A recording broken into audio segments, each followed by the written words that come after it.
When the Strait of Hormuz clears and global trade routes stabilize, the international community breathes a collective sigh of relief. But inside India, a quieter, more systemic crisis is taking hold. This chart tracks the monsoon.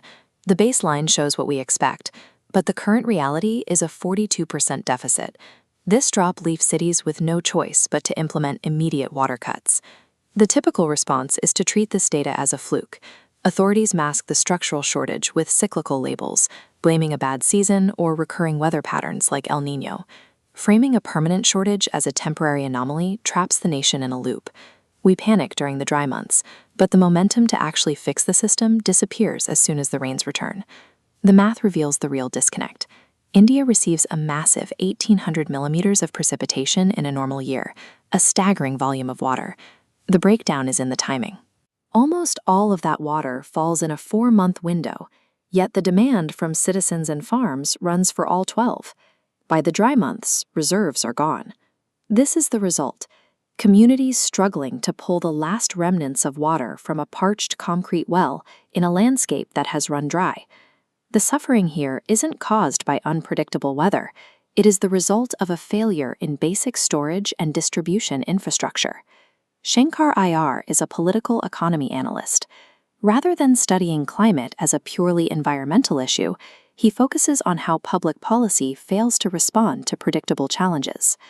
Iyer argues Indian governance suffers from a specific type of retrograde amnesia.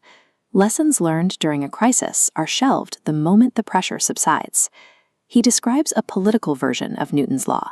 The drive for reform rises only when the pressure of a crisis reaches a breaking point, but the law has a second half. Once the crisis retreats, that drive for resolution evaporates completely. This framework recasts the climate crisis as a sequence of predictable, solvable failures in political incentives. This failure hits the economic foundation. Nearly half the workforce is in agriculture, where shrinking land and climate stress are actively destroying incomes. These struggling farms exist alongside a modern ambition to make India a global hub for AI infrastructure and data centers. This diagram shows the collision. AI and data centers require millions of gallons of water and immense power, resources that are already being depleted on the agricultural side. Treating climate innovation as a luxury will strand India in a low-middle income trap. Resilience must become a non-negotiable productivity strategy. Solving governance amnesia means treating climate adaptation as permanent infrastructure policy. Other nations have already begun the sprint.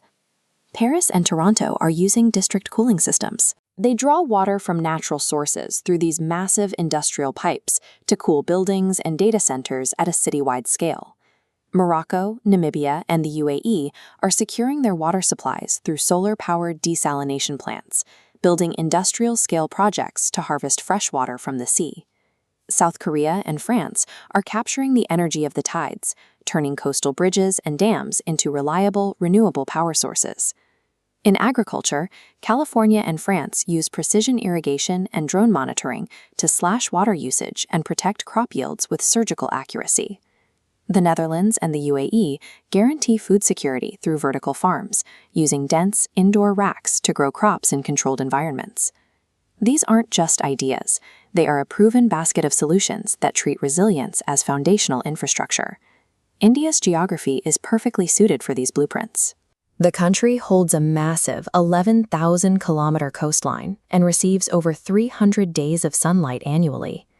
Renewable-powered desalination could fuel industrial hubs and supply the massive water needs of urban data centers and AI infrastructure. Iyer suggests repurposing the shadowed, empty concrete spaces under flyovers and metro tracks. These abandoned urban zones could host vertical farms, using hydroponics to produce food where the people actually live. Moving the conversation from doom to delivery requires a commitment to tangible, high-productivity infrastructure like this. India must choose between proactive, infrastructure-led adaptation and total economic abdication.